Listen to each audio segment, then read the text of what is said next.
यश नी पै 1985 गुवाहाटी 120 ठाकुर बाबू सिंह बनाम मणिपुर राज्य और एक अन्य तारीख 2 मार्च 1984 न्यायाधीश डॉक्टर TN सिंह और S हक पैरा हिंदू विवाह अधिनियम 1955 धारा 27 इस धारा के अनुसार विवाह के समय या उसके आसपास दिए गए वैवाहिक उपहारों की उन उपहारों के रूप में माना जाएगा जो दंपति को अपना घर बसाने के लिए दिए जाते हैं और वे उपहार पति पत्नी दोनों की ही संयुक्त संपत्ति होंगे और उसके व्ययन करने का अधिकार दोनों को ही होगा। ऐसे मामलों में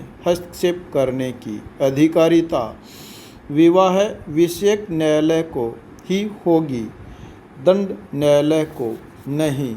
पैरा वास्तव में रिपोर्ट के परिशीलन से हमें यह प्रतीत होता है कि उक्त रिपोर्ट को 30 दिसंबर 1973 को किए गए अभिग्रहण के परिणाम स्वरूप सामान्य अनुक्रम में इस प्रार्थना के साथ पेश किया गया था कि अभिग्रहित वस्तुओं के निपटारे के लिए न्यायालय आदेश पारित करे पाई।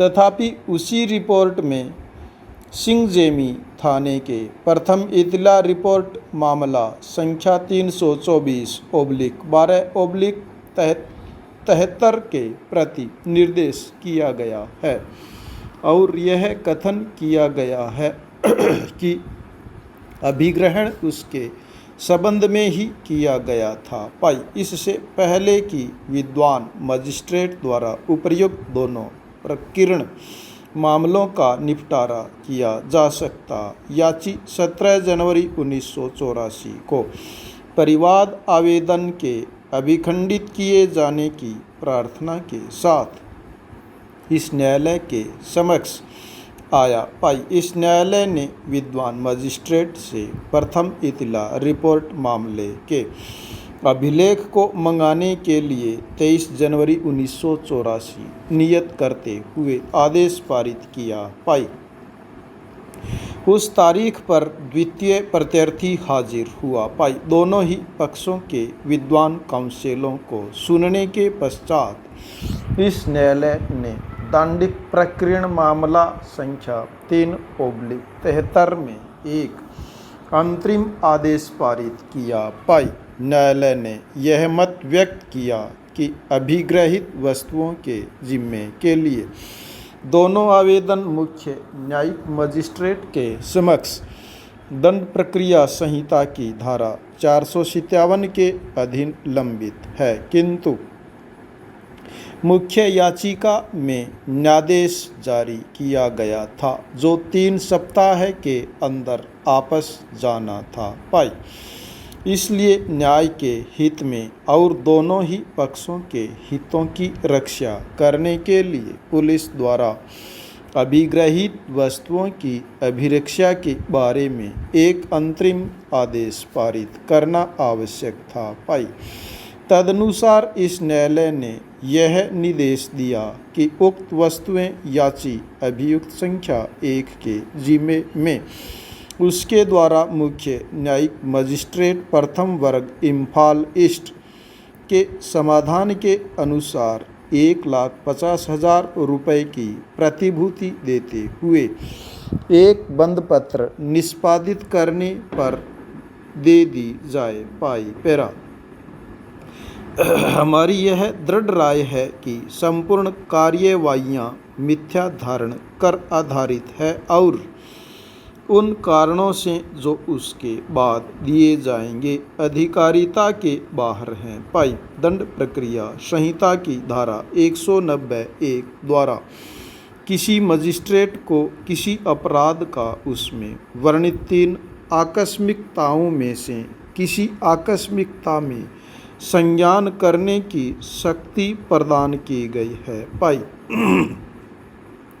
वह किसी भी अपराध का संज्ञान उन तथ्यों का जिनसे ऐसा अपराध बनता है परिवाद प्राप्त होने पर और ऐसे तथ्यों के बारे में पुलिस रिपोर्ट पर भी कर सकता है। पाई इस मामले में जब परिवाद प्रस्तुत किया गया था तब विद्वान मजिस्ट्रेट के समक्ष केवल तथ्यों का परिवाद था, इसके अतिरिक्त कुछ नहीं था। पाई पैरा स्पष्टतः उसने परिवाद पर संज्ञान नहीं किया। पाई क्योंकि उसने उस पर जांच करने और रिपोर्ट देने का निर्देश देते हुए पृष्ठांकन किया था। पाई हमारी राय में वह उक्त तथ्यों के उक्त परिवाद पर संज्ञान न लेने का विनिश्चय करने के पश्चात वह जो कुछ कर सकता था वह यह था कि वह दंड प्रक्रिया संहिता की धारा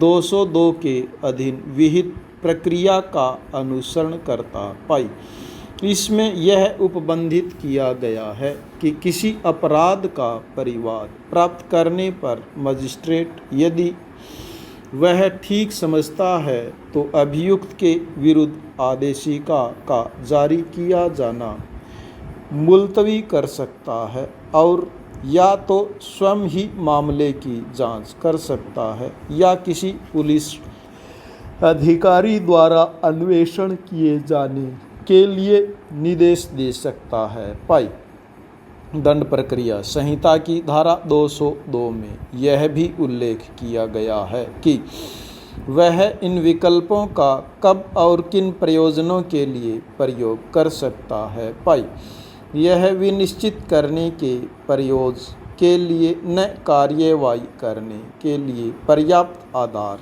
है अथवा नहीं। पाई जब यह आवश्यक हो तब ऐसा किया जाता है।